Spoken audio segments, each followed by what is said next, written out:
Ibu bapak, saudari dan saudara yang terkasih di dalam Tuhan Yesus Kristus, kembali berjumpa di dalam renungan mingguan hari Jumat tanggal 6 Desember 2024. Bersama saya Pendeta Ardi Tulus Arianto, kita akan merenungkan firman Tuhan dengan sebuah tema yaitu Laborare es orare.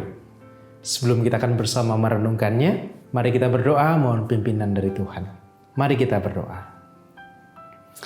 Bapa di dalam surga, saat ini ya Tuhan kami datang menghadap-Mu dengan segala syukur kami oleh karena cinta kasih dan penyertaan yang terus kami rasakan di dalam kehidupan kami dan sepanjang hari kami. Dan saat ini ya Tuhan kami bersama hendak mensyukuri nikmat yang Tuhan beri dengan bersama merenungkan firman kebenaran-Mu. Berkatilah kami ya Bapa di dalam kami merenungkan firman-Mu. Kiranya kelemahan dan kekurangan kami yang menghambat kami untuk kami bisa memahami tentang firman-Mu itu, boleh Tuhan berkati sehingga Roh-Mu yang kudus lah yang mengampukan kami dan menjadikan kami sebagai pelaku-pelaku firman di tengah-tengah hidup kami.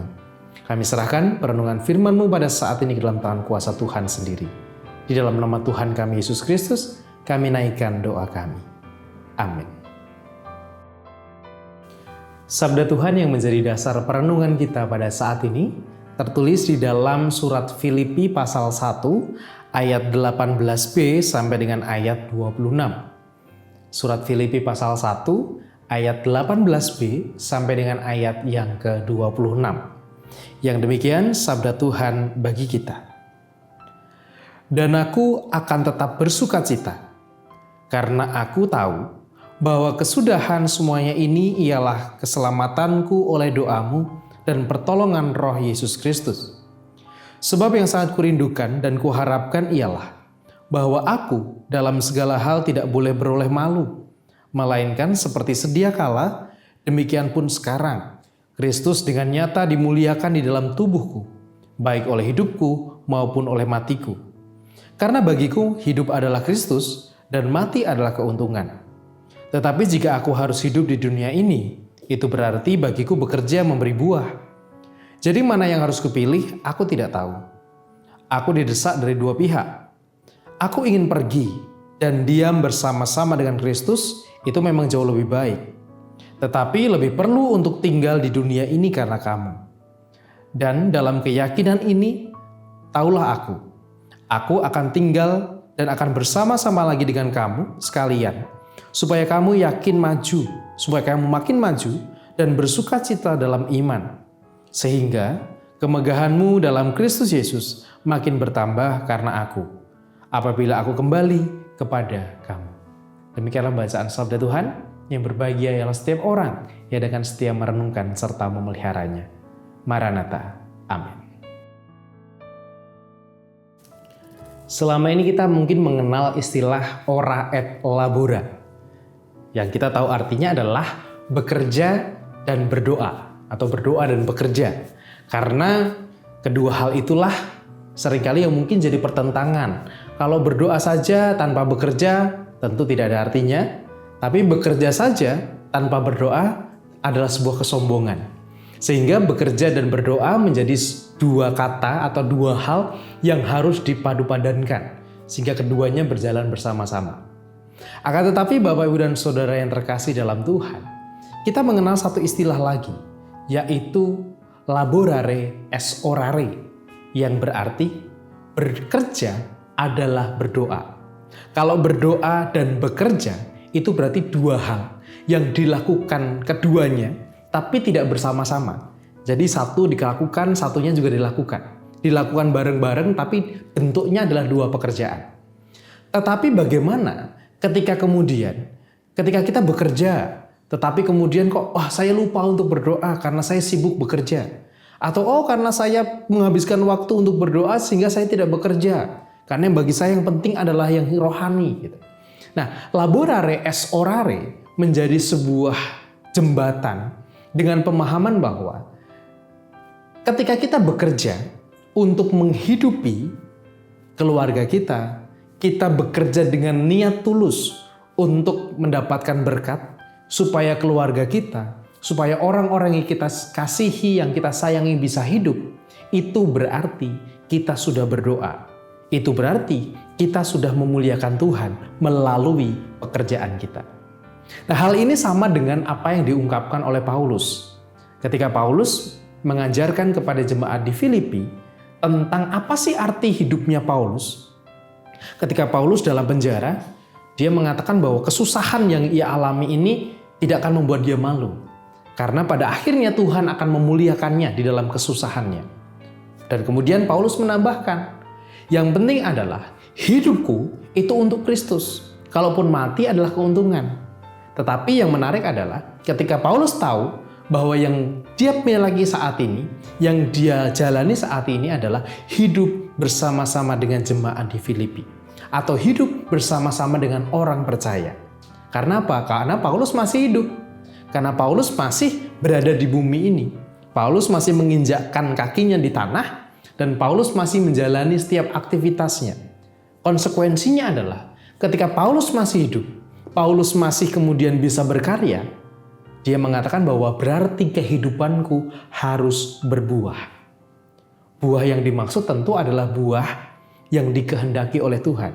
Berarti karya Paulus itu sesuatu yang dikehendaki oleh Tuhan. Karyanya itu sejalan dengan apa yang Tuhan kehendaki.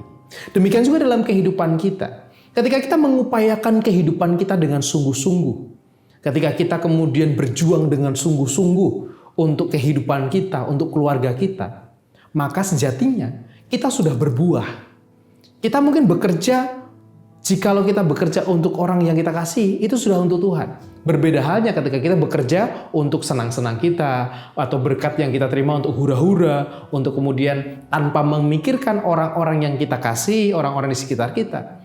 Maka itu bisa dikatakan sebuah kesombongan, atau dikatakan sebuah kesia-siaan. Tetapi selama kita bekerja menjalani kehidupan kita yang kita orientasikan untuk Tuhan, berarti kita sudah hidup untuk Tuhan. Namun persoalannya seringkali kita membagi kehidupan di dunia ini menjadi dua.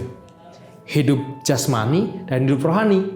Kalau hidup jasmani itu yang sesuatu yang ada di dunia lah, kita bekerja, kita kemudian belajar, atau kita kemudian melakukan berbagai aktivitas, itu duniawi, kita katakan itu jasmani. Tetapi sebaliknya ketika kita berdoa, membaca Alkitab, kemudian kita merenungkan firman Tuhan, itu sesuatu yang rohani. Sehingga kita seolah-olah berada pada dua pilihan, mau yang jasmani atau yang rohani. Tetapi saat ini kita mau diingatkan bahwa yang jasmani pun itu juga bersifat rohani, yang rohani pun itu juga diaktualkan atau dijalankan melalui sesuatu yang jasmani. Laborare est orare, bekerja adalah berdoa.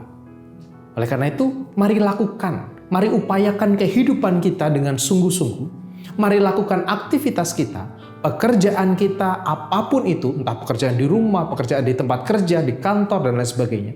Mari kita lakukan itu semuanya dengan niat yang baik.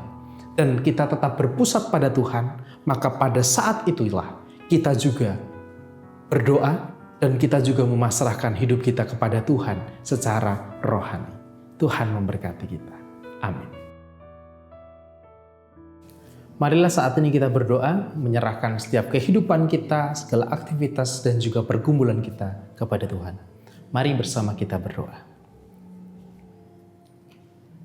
Bapa dalam surga, saat ini kami bersyukur Tuhan mengingatkan kami bahwa kehidupan baik yang kami jalani, kehidupan, pekerjaan, karya yang kami upayakan dengan sungguh-sungguh, dengan berorientasi pada kehendak-Mu, sama halnya kami berdoa dan sama halnya kami menghidupi kehidupan rohani kami. Oleh karena itu Tuhan, ajar kami untuk tidak memilah-milah mana yang jasmani, mana yang rohani. Tetapi ajar kami untuk mengupayakan kehidupan kami dengan sungguh-sungguh. Karena pada saat itulah juga kami memuliakan nama Tuhan. Tolonglah kami Tuhan, untuk kami bisa mengerjakan, mengupayakan kehidupan kami dengan sebaik-baiknya. Dan saat ini ya Kristus, kami bersama berdoa untuk saudara-saudara kami yang sedang dalam pergumulan kesehatannya. Kami berdoa untuk Bapak dan Ibu Priyono, Ibu Ami Birowo, anak Amoresya, Ibu Sri Utami Suprapto, Ibu Margono, Bapak Ngatimin, Bapak Cahyo Muntati, Bapak Saharun, Bapak Warsito Utomo, Ibu Endang Joko Triyono, Bapak Edwin Krusma Yulianto, Bapak Pendeta Emeritus Dwi Edi Nugroho, anak Nasya Alana Putri, dan juga saudara-saudara kami yang lain. Demikian juga kami menyerahkan untuk orang tua kami ya Bapak. Kami menyerahkan Ibu Sarno, Ibu Tugirah Sariman, Ibu Rusmiati Suhardi, Ibu Morjangkung, Ibu Endang Karno, Ibu Gun Mariatin Subarti, Bapak Sadal Paulus, Bapak Christian Dauriwu, Bapak Elias Sariman, Bapak dan Ibu Sunarto Saputro, Ibu Sarti Budi Santoso, Ibu Mardi Utomo, Ibu Admertini Rosti, Ibu Sri Suwarsi Rahayu, dan juga orang tua kami yang lain dimanapun mereka berada. Kami menyerahkan pergumulan orang tua, saudara-saudara, dan anak-anak kami ini Tuhan. Kiranya cinta kasih Tuhan, berkat dari-Mu, boleh teriring di dalam setiap perjuangan mereka, di dalam memperjuangkan kehidupan dengan sebaik-baiknya. Kiranya rahmat-Mu dan berkat penyertaan Tuhan boleh dirasakan dan hadir dalam kehidupan saudara-saudara kami ini. Demikian juga kami menyerahkan untuk pergumulan-pergumulan kami yang lain Bapak, tentang keluarga, pekerjaan, sekolah, dan juga pergumulan berbagai yang kami rasakan. Kiranya Tuhan juga yang menolong kami, supaya kami tetap bisa bertahan, berjuang di dalam pergumulan kami oleh karena pertolongan dan kekuatan dari-Mu. Kami menyerahkannya Bapa untuk segala aktivitas kami. Kami menyerahkan setiap kehidupan kami ke dalam tangan kuasa Tuhan. Di dalam nama Tuhan kami Yesus Kristus, kami naikkan doa kami. Amin.